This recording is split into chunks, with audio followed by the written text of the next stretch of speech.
இதை ஏன் எலெக்ஷனுக்கு 2 மாசத்துக்கு முன்னாடி பண்றீங்க அப்படின்னு சுப்ரீம் கோர்ட் கேக்குறாங்க. என்ன பதில் இருக்கு? நாங்க எப்ப வேணாலும் பண்ணுவோங்க அப்படின்னா ஏன் இது கடைசி நேரத்துல ஏன் பண்றாங்க? சரி, ஆதார் கார்டு எடுத்துக்க மாட்டோம். சுப்ரீம் கோர்ட் சொல்றாங்க இல்ல நீ ஆதார் கார்டு எடுத்துக்கோ, முடியாது மயிலாடுன்றாங்க. ஓட்டர் கார்டு எடுத்துக்க மாட்டோம், ரேஷன் கார்டு எடுத்துக்க மாட்டோம், வேற என்னதாங்க எடுத்துக்குவோம்? லோக்கல்ல இருக்கக்கூடிய ரெசிடென்ட் அட்ரஸ் நாங்க எடுத்துக்குவோம். ரெசிடென்ட் அட்ரஸ் யாருக்கு எடுக்கிறாங்க? ஒரு நாய் பேர்ல எடுக்கிறாங்க, டொனால்ட் ட்ரம்ப் பேர்ல எடுக்கிறாங்க, ரஷ்ய அதிபர் புட்டின் பேர்ல எடுத்து வச்சிருக்காங்க. இப்ப அதை எல்லாத்தையும் இப்ப ராகுல் காந்தி சொல்றதுக்கும் எலெக்ஷன் கமிஷனுடைய செயல்பாடுகளுக்கும் சரியா போச்சா? இப்ப 67 லட்சம் பேரை நீக்கி இருக்கிறாங்க. ஏங்க நீக்கினீங்க? யார் யாருங்க நீக்கினீங்கன்னு சொல்ல மாட்டேன்றாங்க.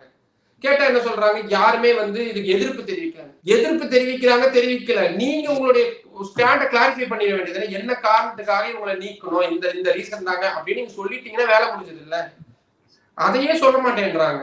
இப்போ ஒருவேளை ஹரியானா மாநிலத்துல முறைகேடுகள் தான் நடந்திருக்கு, அதனாலதான் காங்கிரஸ் கட்சி தோத்துட்டாங்க அப்படின்றது உறுதியாயிடுச்சு, நீதிமன்றம் சொல்லுது அப்படின்னா, நாடாளுமன்ற தேர்தல்ல 30 இடங்கள்ல இப்படியான முறைகேடுகள் நடந்திருக்கிறத நாங்க உறுதிப்படுத்துறோம்னு உச்ச நீதிமன்றம் ஒரு ஆர்டர் போட்டுறாங்க.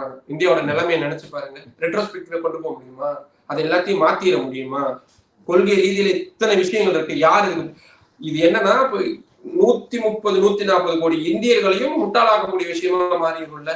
இது எப்படி சரி பண்றது? சரி பண்ணவே முடியாது.